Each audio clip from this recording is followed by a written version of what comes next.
2 minutes at the hour. I have my guest here on today, so we're going to go ahead and just get started with sharing what you want today. I have my guest here is Mr. His name is Vantonio, and he's doing a mentorship. He has a mentorship program that he does here in our local area, and there's some positive things that he's doing. So I wanted to bring him on so he can share with you and others that are in this community that are listening in. There may be something that you may want to look into.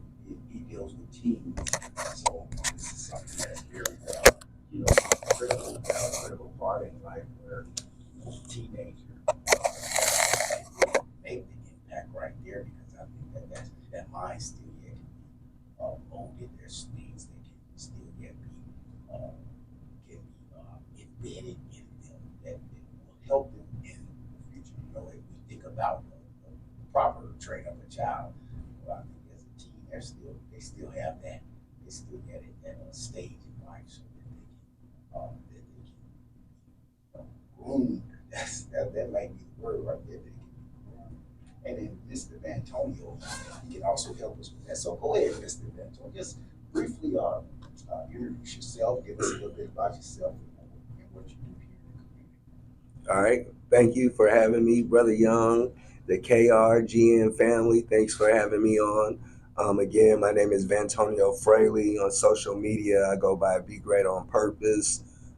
Here locally, I sit on the Art Commission, the Board of Government Zoning, also a chair of the Rock Rose Foundation Community Committee. I'm also the founder of ImPossible Paradigm Shifters. For those that don't know, a paradigm shift is a change in the way you view things. So instead of impossible, we show teens it's impossible. And I know I asked you for a verse. Can you read that verse for me? Yes, sir. Matthew's Gospel 19:26. It says, "But Jesus beheld them and said unto them, with men this is impossible, but with God all things are possible." Absolutely. And so that's kind of the heart of our program, right? I'm a member of Cornerstone Baptist Church. I worked in our New Generations class. I have a passion for teens. So that verse, I'm sitting in church one day and our pastor said, man, ask God for something so big that you as a person, as a man, feel it's impossible. So when it happens, it's only him that does it. Mm-hmm. And during this phase, I'm learning. First time I wrote down about this program, it was just called the Boys Program, and I wrote it down in 2000. 2000 exactly, fresh out of high school. This has been one of my dreams for a long time because of how, as a military brat, youth centers and Boys and Girls Club impacted me. Mm-hmm. So when I came across this verse and the pastor's talking about it, if you look in your Bibles, it's in red. And like the kids say, stand on business. Like when it's in red, Jesus said that, God said that. That means it could be stood on. He told us, I am that I am. And the short abbreviation for I am is I'm. But as a man, we choose the combination that comes with impossible, the combination of letters that equal impossible to describe something that can't be done. I don't know if this is intentional or not, but we still put God in it. Because when you use the word impossible and you put God in it, it becomes impossible. So one of the hearts and missions of our program is to give teens biblical principles, biblical understanding without having to run through the tapes of the stereotypes of being called a church where they automatically turn off. Okay, so that now I'm thinking about the teens now. Mm-hmm. You said something about boys. I'm just Yes. pulling in on some of the things that you said earlier. So the boys and the girls clubs that you were experiencing Mm-hmm. in your past, were those? Just tell us about some of the pros and the cons of that, and then also kind of tied into what you're doing, far as with the I Am Center. Okay, yeah, I keep it real simple. I'm military brat, so YMCA. I'm originally from California, where I grew up in the Boys and Girls Club of Monterey. Um, One thing nationwide, and I think this might not just be me, but when we hear the term youth, we think 18 and under, right? Well, the term youth stops at age 12. So now, taking my personal experience too, when I turned 13, they say you start smelling yourself. I'm Chanel number 5. I was really, really smelling myself and smelled good and felt good about how it smelled. So I didn't want to hang with the 12-year-olds and preteens. So as great as the Boys and Girls Club was, when I became 13 and 14, I'm starting to feel a little too cool to hang in that space. In a lot of places across the nations, the cities or the school district won't touch 13 through 18-year-olds because we know little Johnny, or in this case, little Van, at 11 and 12 is one kid making straight A's in school, but puberty hits and a lot of those temptations and a lot of bad influences start to look really good. And if you don't have the right guidance, you tend to run down those roads.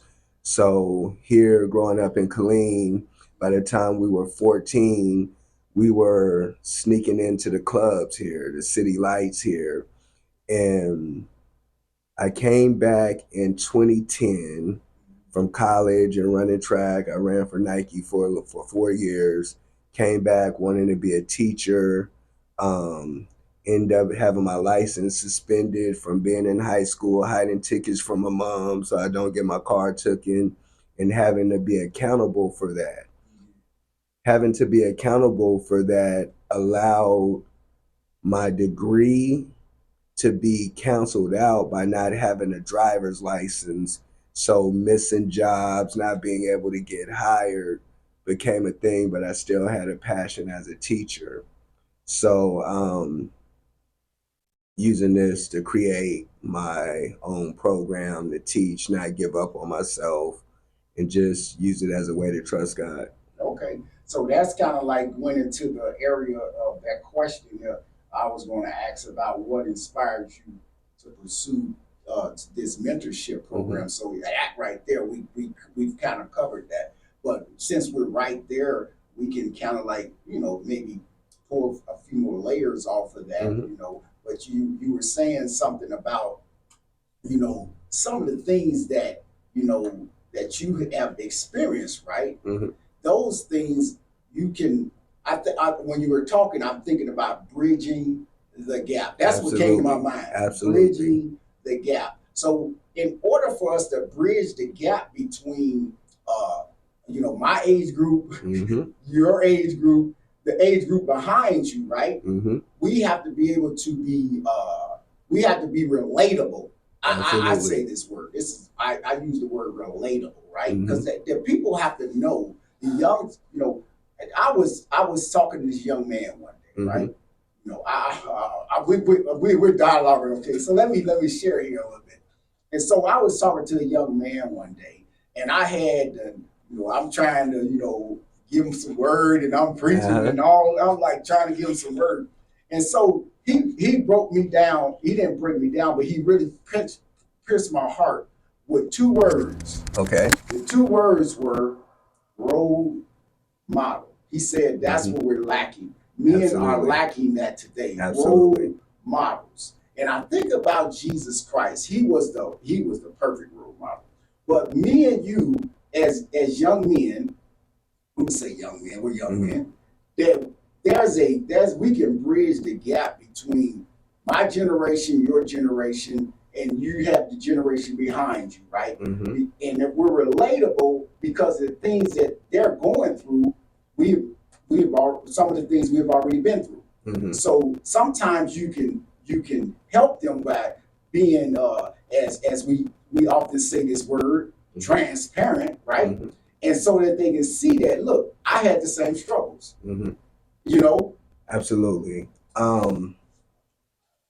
Yes, that's a big part of this as well. As an African American guy, when my license was suspended, I couldn't get in the workforce. So what do I do? Most of the time we turn to something illegal, something that we can't be proud of. I have two sons. So I wanted something I could always, son, if you down at your rock bottom, you don't have to do anything illegal. How do I know? Because daddy's been there, you know. So part of this, a lot of trying to clear up my license. And God's given me peace in these bad situations because I'm focused on picking myself up. I have this vision of building this youth center in my community, in my neighborhood I'm living in. The neighborhood kids call me Uncle Van, Uncle Van. So now I have a rapport with them, but I also don't want to mislead them, misguide them, and also don't want to lower their dreams and ambitions as well. So, like you said, there's a challenge between, I call it bridging the gap between the wisdom of the elders and the youth, um, and the strength of the youth, right? One of my friends, he's a pizza man. That's his stage name. He has an album called The Unreasonable Man. He says progress is made from the unreasonable man, right? So it looks unreasonable for us to go against this system and not necessarily push our kids to get jobs and go to college, but to push them into purpose. God created you with a purpose.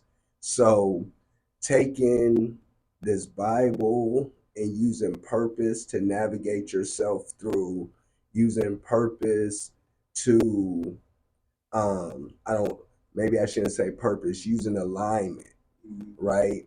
Not trying to be a role model, but trying to stay in alignment where I could use my testimony to show you that I've been there and this is how God helped get me through. But I'm even learning some of my impact, especially when I go to the juvenile jails and things like that, is my look. It's relatable to you, and it's a gift and a curse, but my looks put me kind of on the thug side so I could kind of walk in that door, but my language is biblical, my language is God. So now that relatability and how I get tied to some of those things allows me to tell these teens these same things my grandfather was telling me. Son, you're in the prime of your youth. Like, your mind's going to get sharper, but your body's going to decline in that. So we have to take advantage of having both. How do you do that? In the book Think and Grow Rich, they call it the mastermind principle. And all that is taking the experience from our elders. Talk to them. What did you do? What did you try? Nothing's new under the sun. You're not the first one to try it. You know, when I start asking around, I'm not the first one to try to open a teen center, to try to build one from the ground up. So instead of me walking blindly and making these mistakes, I'm leaning on my peers, my elders to guide me through these situations. So just making sure that our kids see people that look like them, achieving things, them seeing us interact. Our teens, we have to show them how to hang out. As a middle-aged adult, I want them to see me hanging out with my dad, respecting my elders. So now that train follows. I was telling you, I was working in the same building at 92.3. There's a guy, babysitter. big influence on me. But his slogan was "Take care of the kids, because one day they're gonna take care of you." Well, we can't neglect to show these kids how to hang out, how to get along with each other, how to treat your elders, because one day you're going to be that elder. Yeah. So, yeah. Okay. So we got about a minute and 30 for the top of the hour. But we're going to go ahead and continue in that same vein right there. What you were saying there is because we understand that, and what I got from what you were saying is that mentorship is kind of like a lifestyle. You know, you can make it a lifestyle. You can be an example by just your just people seeing, you know, what you're doing. So you know, your what you're doing, your program, it's kind of like in a twofold to me because you're not only speaking it, but you're demonstrating it, huh? See? Absolutely. So we're going to go ahead and get to this top of the hour, sir, and then we're going to come back and we're going to finish up on this on today. And hopefully, well, I got one question answered, so we maybe get through one or two more. Yeah. But you're giving out some good information, so I don't want to get into the questions because I want you to be able to tell us a little bit and share with us on today. So we're going to the top of the hour, and then we'll come back and share with you. God bless you. The Young Another Day's Journey is 9 minutes after the hour. We're going to go ahead and continue on. I have my guest here on today, Vantonio. We're going to go ahead and get back into what we were talking about earlier. As we went to the break, we were talking about mentorship. It's like kind of to me it was a twofold thing that he was talking about that he would want to be an example, and so not only that you would teach it, but you would also demonstrate it. And as I was sharing on last week, sir, I was talking about how in the military recently before we did the PT test. They would tell us what we were going to do, like the push up, and then they would have a demonstrator. So you not only got the instruction part of it, as far as the verbal, but you also got the actual visually to see the proper way to do a push up. And so as you were talking earlier, and you were saying about how you want to be an example, and not only an example to your two sons, right? You said you had two sons, but also to the youth within the community. I really think about you have two sons, so that means you have two male child. So they're going to be we understand that God created man. So man is very important in the equation of humanity. And so your sons, you put this in them, but not only you put it into them, but you're able to pour into other youth. So that's a good thing. But my second question, I want to try to get some questions here, right? Okay. Get some questions here. I want you to tell the listeners some of the classes and some of the events that this program offers and sponsors.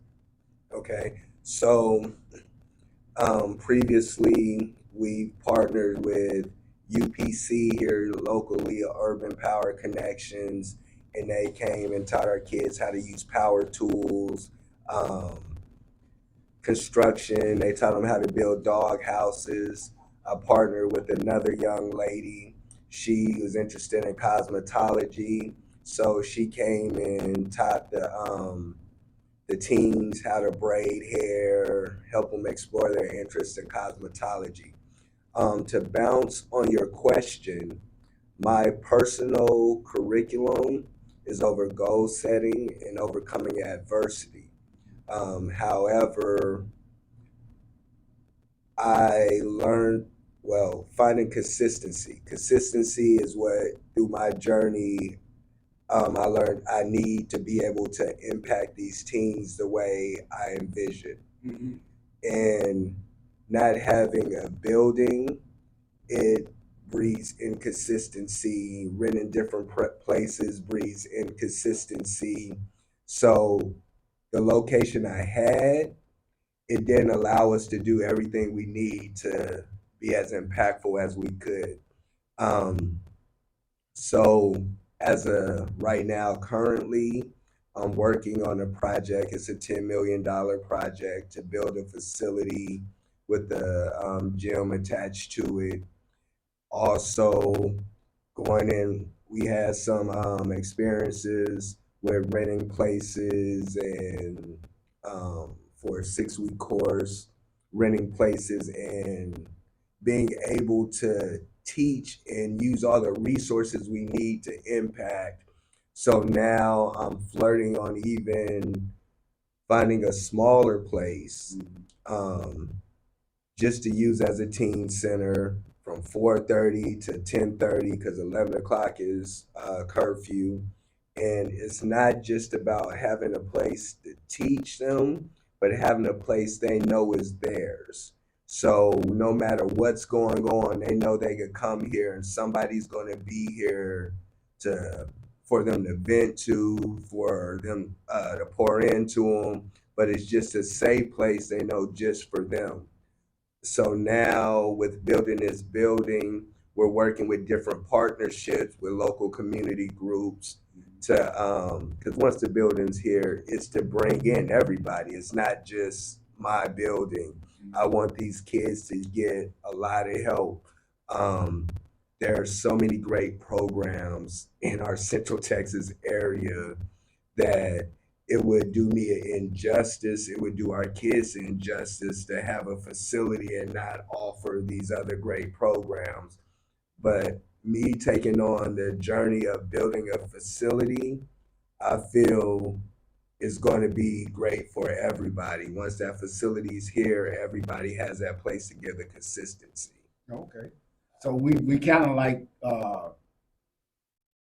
you kind of answered and went into what my fourth question was of how this this program can positively impact the community. So you kind of went into that. But I heard a word you said that kind of got my attention. You said envision.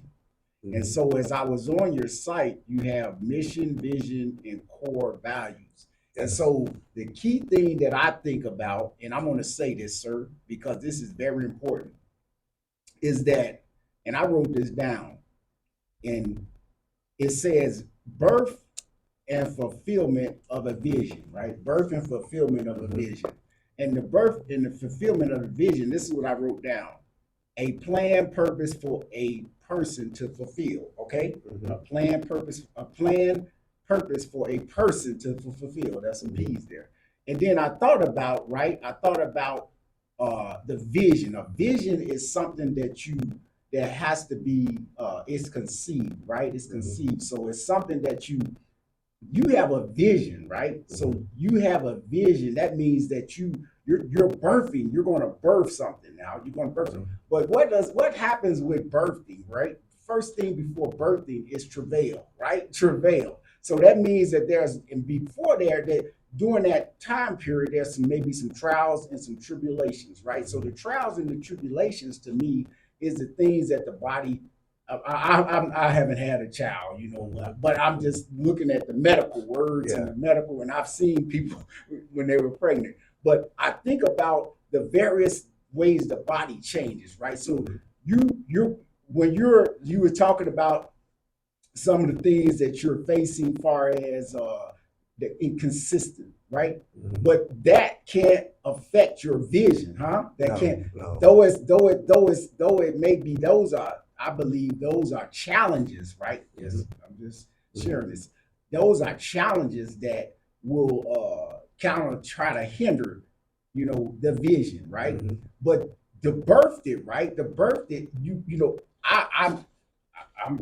I don't believe every woman has the same situation when they're pregnant. That's just me, because what may work for you may not work for me, right? So, but in order for that child to come to birth, that woman has to go through a travail, right? So every woman going to go through how she goes through it is on her. So for us, as we have visions and God gives us a purpose, right? He gives us a purpose. So within the purpose, there's a plan. See, God, man, I'm gonna have to leave this one alone. I got you. I'm with you. But the plan, right? The plan God already has. Yeah. God already has the plan, right?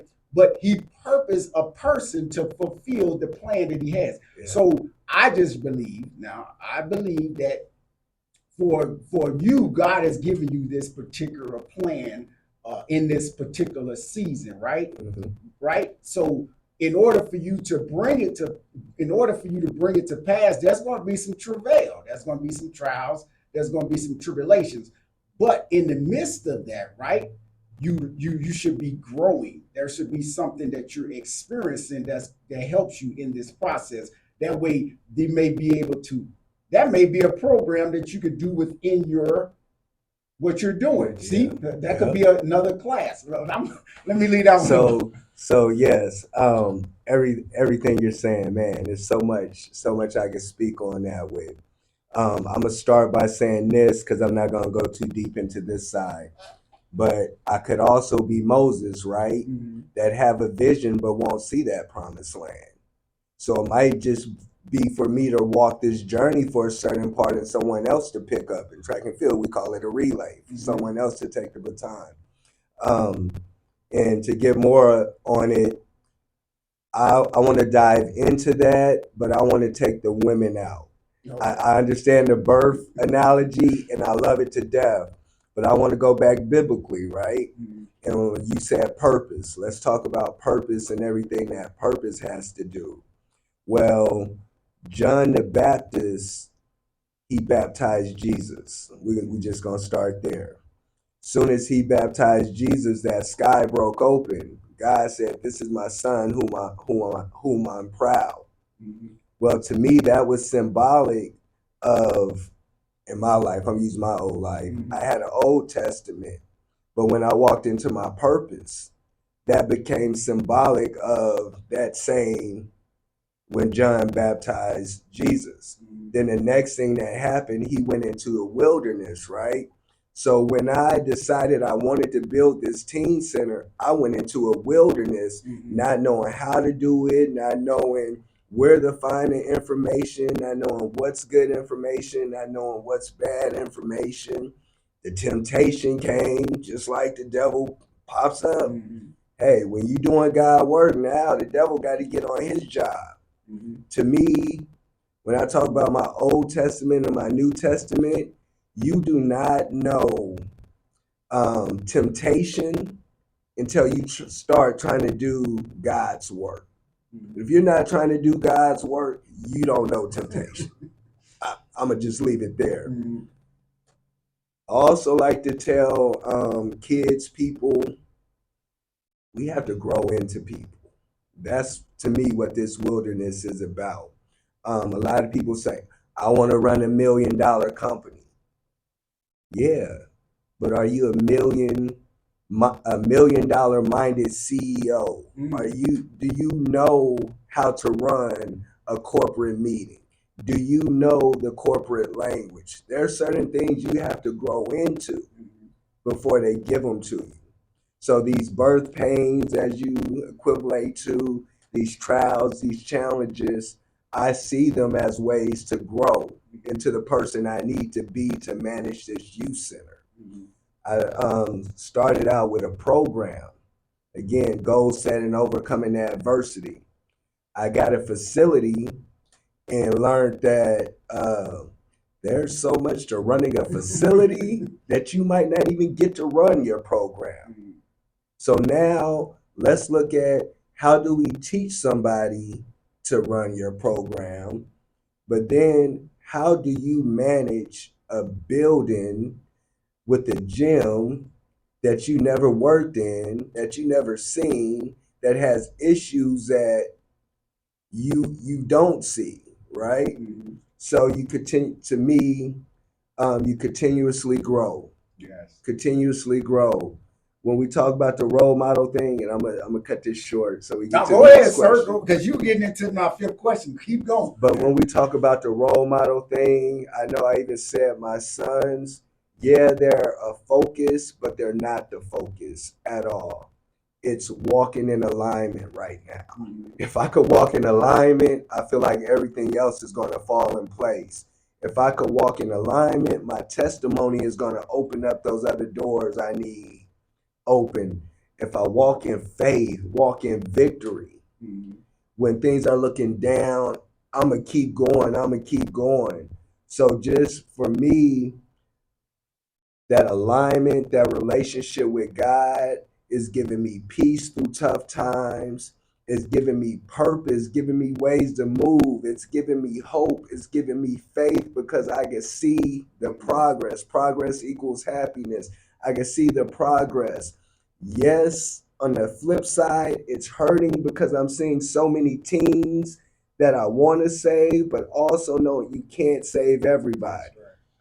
You can't save everybody. So let's get this built, and what's going to be is going to be, and just trusting God in that process. Yes, sir. So, you were saying as you were talking, and you talked about, when you say words that kind of, it catches me because that's some words I hold on to. You said faith. Mm-hmm. And so what I say about faith, and I try to say this to myself, is faith requires trust. Mm-hmm. Trust leads to confidence, right? Mm-hmm. And when we're confident, we can be steadfast. So I think about those are the steps, right? I think about steps, right?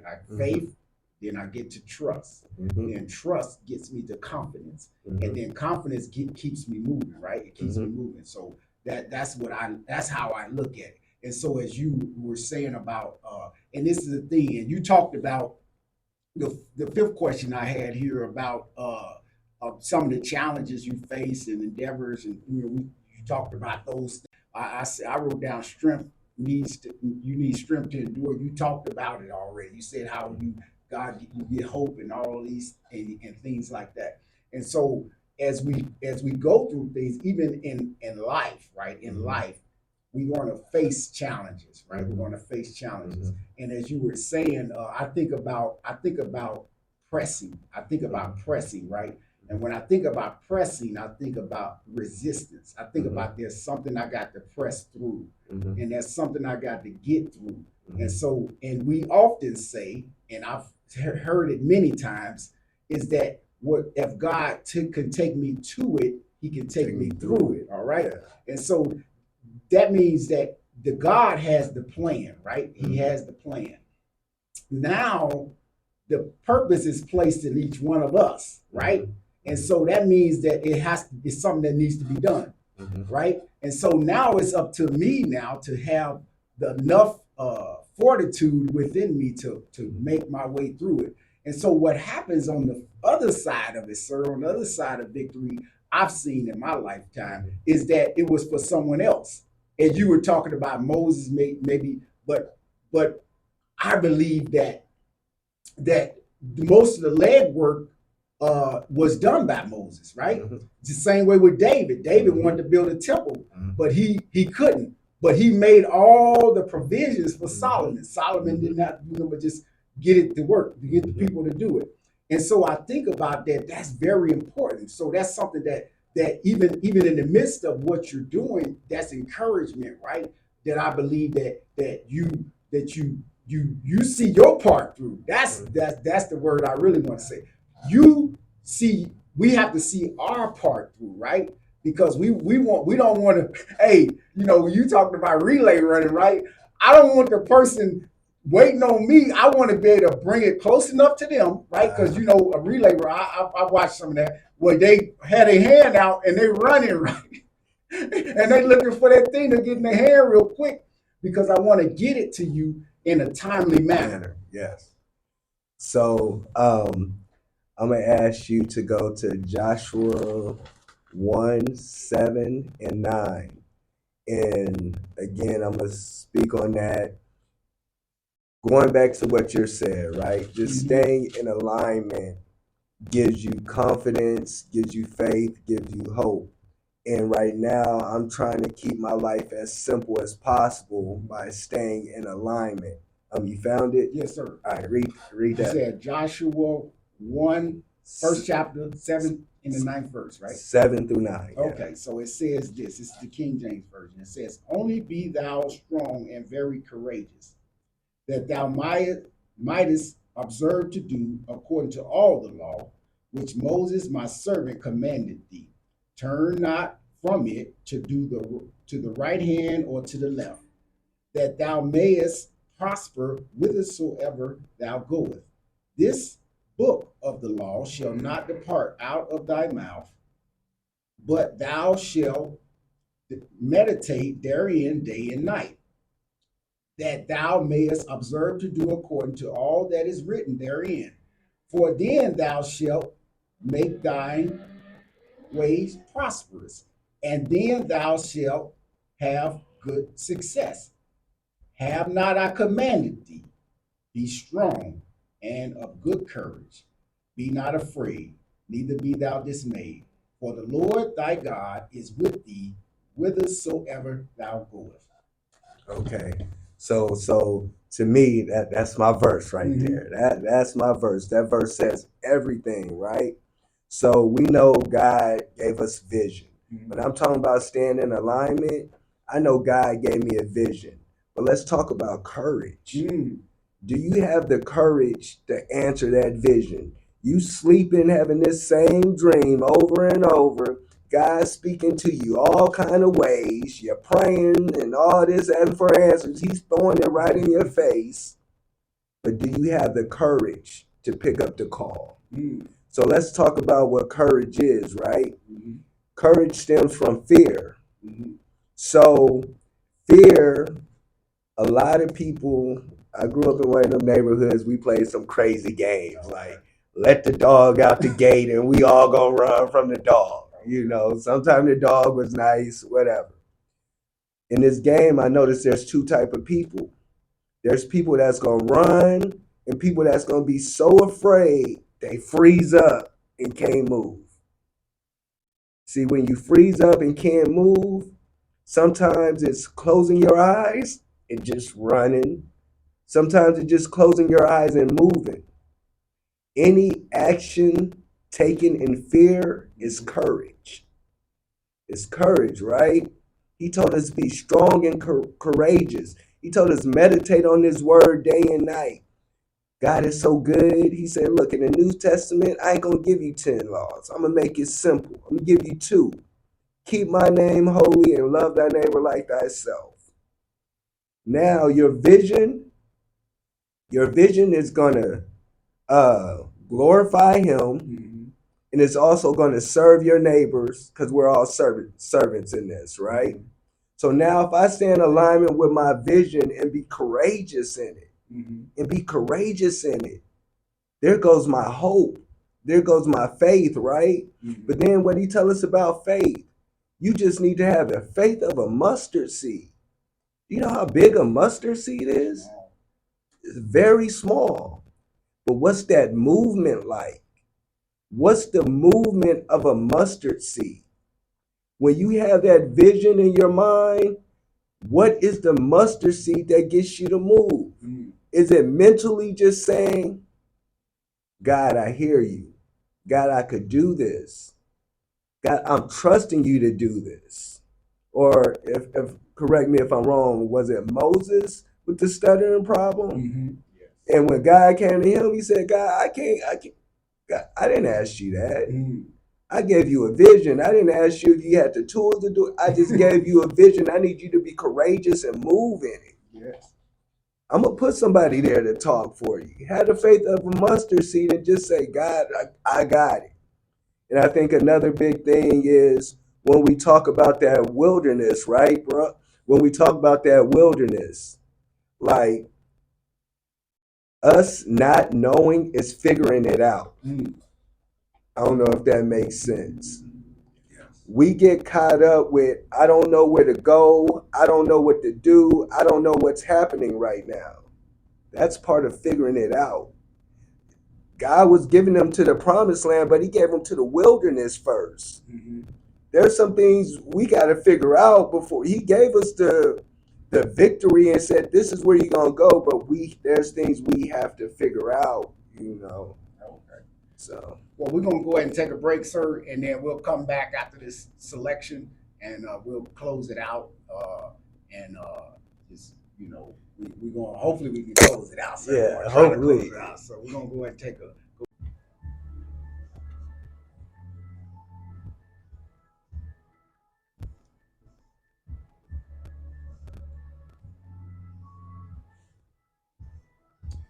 God bless you. God bless you, Brother Young. Another day's journey. It's 38 minutes after the hour. I'm back, and I got a few announcements here about You may be interested in a home, buying a home. They have an open house on today with Close with Rose. Uh, it's going to be at 710 Hobby Drive. It's in Copper's Cove, Texas. It's going to be from 1 p.m. to 3 p.m. That's with Rose, Close with Rose. Her number is 254-289-8765. Then on the 23rd, next Saturday, she has an open house for a home. It's a nice looking home. It's here it's on 5313 Buckaroo Place. That's in Killeen, Texas. And zip code there is 76542. And it looks like a big house, 2,500 square, over 2,500 square feet. So she has that. It's a 3-bedroom, 2-bath, massive kitchen, beautiful landscaping. That's going to be next Saturday. But the one today is on 17 Hobby Drive in Copper's Cove, 1 p.m. to 3 p.m. So we're going to go ahead and get back in there. I got Mr. Vantonio. We're going to try to close this thing out. He's going to be coming back, and we're going to be doing a little bit more of this so we can try to get teens involved and be impactful on their lives. And that, because it can pretty much, we was talking about passing the baton, Yes. This is kind of like what we need to be trying to do, because we want to bridge, as I said earlier, about bridging the gap, so that we can, be able to have this thing, as you, even in when you were saying about Joshua, we read about Joshua coming things, so he told him to this book of the law shall not depart out of your mouth. He told him. He said, "Don't turn to the left or to the right of it." So yeah, I like the kids. Are you straight? You okay? Yeah. The only way to be straight is not to turn to the left or to the right of this book, and you will be straight. Okay. So we're going to go ahead and because we want to make sure we cover a couple of more things here. I want you to talk about some of the current projects that you're working on right now. Okay. So again, we're working on getting a smaller location, some between $500 and $1,000 a month, where the community can help us out as well. We're spring break, we're coming up with a fashion show. September 11th, we have a golf tournament coming up to raise money for the facility as well. And once we close on a local facility, we will be bringing our Teen Tycoons classes back. Okay. So that means that we're going to be, this is something for the teens. I think that we should be, I look at it like this, is that, we can be impactful on them so they can be impactful on others. This thing can be kind of like, you think about catching a cold, right? One person catch a cold, it seems like it spreads. Right? Yeah. So we want to be, and I think that's what, in sense, what Jesus was telling the disciples, he says, that, for them to spread the gospel, for them to be witnesses. And so for the kids that, I think about, if they're teenagers, then the normal process in life is that they get married, right? And then they have kids. And so as this thing is given to them, then it can be passed on to others. That's the key. What we have to look at our teens is that they're coming behind us. Yes, but let's just keep it close to home and let the teens hit by default, right? Again, as men, I'm encouraging my men, let's focus on getting alignment with God. We get in alignment, I feel like certain things that happen by default. Our kids, if our teens, what's that old saying? Kids don't do what you say, they do what you do, what they see. So let's show them what it's like to, none of us are perfect, but to intentionally try to live in alignment. I go by Be Great on Purpose. Not saying that I'm great, not saying that I'm perfect, because that's my intention. My Put my best foot forward, represent God in the best way possible at that time, and let everything else fall in place. I'm not intentionally trying to be a role model. I'm not intentionally trying to motivate you. I'm not intentionally trying to encourage you. I'm intentionally trying to show you my actions because I know there's always somebody looking, especially that I don't know. So I'm intentional about what you see from the outside, how I carry myself. If we know in today's society, if something happened to you, they're going to try to bring out the worst in you. Well, I want that job to be hard. When you got something negative to say about Vantonio, a lot of people don't know me as Vantonio. They know me as Be Great on Purpose. And that's intentional too. Make sure you say Be Great on Purpose before you say that negative thing you were going to say, if that makes sense. Yes, sir. Yes, sir. That's very a positive way of thinking. And as you when I was talking earlier, that let me just read this here. It says, challenging teens outlook on life. How? By boosting self-esteem and giving them the tools to succeed. So you want to give them something positive. So what I'm hearing there is positivity. You know, there's a lot of negatives out there, but we want to look at the positives. We want to pull from the positive. I'm gonna make this as quick as possible, right? So here went to Killeen High School. I felt like my track coach was whichever football coach drew the shortest straw that year. So I really didn't learn how to run until I got to Middle Tennessee. When I was here, it was just Killeen and Ellison. I didn't even know how fast I was. I was just trying to beat the kids at Ellison so I could have some bragging rights in my town, right? So after leaving college, after finished running, I'm coming back here. Again, can't work for the school because I have the tickets, but looking at how can I be impactful in this city.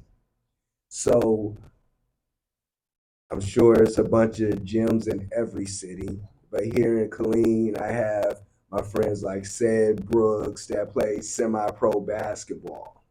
He might not have went to the NBA, but here's a guy that could teach your kids more than the basics. I have plenty of friends that have made it in the music industry, and they could take these same experience and knowledge, and we give this give them to these kids, help them explore their interests. But by default, they're in the teen center learning music, learning. We don't teach kids how to throw team parties, but we do teach them project management, and as a result, a team party comes from that, if that makes sense. So we're trying to pour into them as many ways as possible using the knowledge that's here in our local community. If these kids could go to college knowing the basics of everything they want to know, when they get to college, they're going to excel. And that's all we're trying to do. So that's a foundation. That's what I foundation. Give a good foundation, because if the foundation is good, then you can build anything. There. And so that's something that and then you got the tools, and you're using you use the gentleman that knows a little bit about that's his specialty, you know what I'm saying? So and that goes back to kind of like what I was saying earlier about how your God gave you a plan, but you have a purpose. Well, remember that too, but we're passing that wisdom down from the elders. So now the next thing I'm working on is a men's conference, a men's meeting once a month, where we're taking guys like yourself, Mr. A.R. Brown, the Ronnie Russells, the Rocky Adams from the city council, and let's put us into these rooms. Tony Johnson from Wealth is Gangster, Regis Jones, taking these guys, let's put us all in a room and let's just talk. Let's just pour into each other. I have at least 5 guys I'm talking to that have relationship issues right now. And at Cornerstone, We have a men's meeting once a month, so I'm taking these 5 guys, we're going to these men's meetings. I love this meeting because I was the youngest guy there. I'll be 44 in January. I'm the youngest guy there. So now I have these older men. When I'm frustrated with relationships, when I'm frustrated with job situations, when I'm frustrated with things in the community, they're saying, we've been there, son. Let us give you this advice. Here's something that, okay, we did this and it didn't work, but here's the way you can do it and how it can work. Yes. So just bridging those gaps all the way. The elder men pouring into the young men pouring into the teenagers, and keeping that cycle going. Yes, sir. And and we were talking earlier, and I was saying about how, when you've been there, so when some of the things that you could tell a person can maybe lead and guide them along their path because you've been that way. And so like I used the analogy about if I was giving somebody directions to get to Austin, right? I would say, you're going to see this, you're going to see that, you want to see this. And so that kind of like give them some idea of they're going the right path. And so, you're going to get some challenges, and and the challenges going on a drive be traffic. It may be, I don't know, people out there not driving properly, but there's things that will help you in doing this frustration.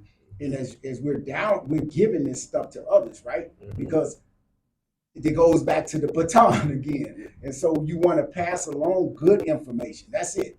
On my job, we use a lot of programs, right? And they always often tell me this. They say garbage in, garbage out. So we want to put positive things into to the younger, because they're strong. As I get a little older, I can't, I may not be able to carry on like the younger. But let's go back to that analogy, right? Because we're older men, so chances are we're driving to Austin, there's a younger man in the car with us. So when I'm talking about alignment, and I'm talking to myself, I have a need for speed. But when we're in traffic and we're getting frustrated and cussing at the car cut us off, remember that young man is still looking at us. So when I say stay in alignment, we have to even show him when nobody's looking, when we're thinking nobody's around. Hey, I know it's in traffic, I could cut this person. I know that young man is looking as well. So let's still stay in alignment, not the pressure of a role model, but let's stay in alignment so he can see what it looks like even behind closed doors, even in traffic. I don't want to tell you anything. I don't want to judge you or say you're doing anything wrong, even though I will tell you. However, I want you to see my actions. Yes. So now when I talk to you, you can have some hope, you can have some faith. Mr. Van did it. He walked through that. He didn't quit. It was everything against him, but he walked through it. I know I could walk through it. That's all it is. That's definitely. So the word that I got is example. I say alignment. I just say yeah, alignment. But I'm saying you say alignment, but for me, I think about example of what the alignment is. Yes, because you're demonstrating it. That's what you're doing. You give me a live demonstration of a. Now remember, I don't want. Like, remember when Charles Barkley said, I'm not a role model. And at that time, it was cool, but I'm in 8th grade, and we're looking at these guys as role models. So I don't want you to feel like someone's looking at you. I don't want you to come across as a fake person or you just this way when you're in front. Bruh, just focus on your alignment. And how that's going to. Don't worry about motivating nobody else. Don't worry about encouraging nobody else. Stay in your alignment and just speak on your testimony, and all that's going to fall in place. Okay, all right. So that's some good wisdom that you're giving the youth, and then you're giving that to them during your classes. That's definitely something that, and the thing about it is, if you're consistently, that's the key. If you're consistently sharing that with them, and then not only you're consistently sharing that with them. But in what you're saying, in staying in alignment, you're staying consistent in your actions. You're staying consistent. You're staying consistent in what you're saying. And you're staying consistent in what you're doing. That's what I gathered from that. Absolutely. So you go ahead and give us about 2 minutes of that, and then we're going to let you go ahead and give some closing remarks and encouraging words. Okay. So again, yeah, staying consistent with my alignment, right? I'm human. I make a lot of mistakes. I'm still learning that I don't have to give everybody a piece of my mind. Okay. I'm still learning. Sometimes I can say my 2 cents and I can end the day with 4 versus giving everybody my 2 cents, right? So just staying in alignment, focusing on my relationship with God. I've seen other things come in place. I've seen focusing on my purpose. I've seen myself have peace when others couldn't during COVID. I've seen myself have peace with zero on my bank account because I'm focused on a purpose. Well, God said it in the Bible, right? I've found myself not knowing how I'm going to eat, pay rent, pay bills, and I'm still here with those things done. So even going back to when God say, don't worry. As humans, I know that's hard, but he said, man, don't I love the birds more than you?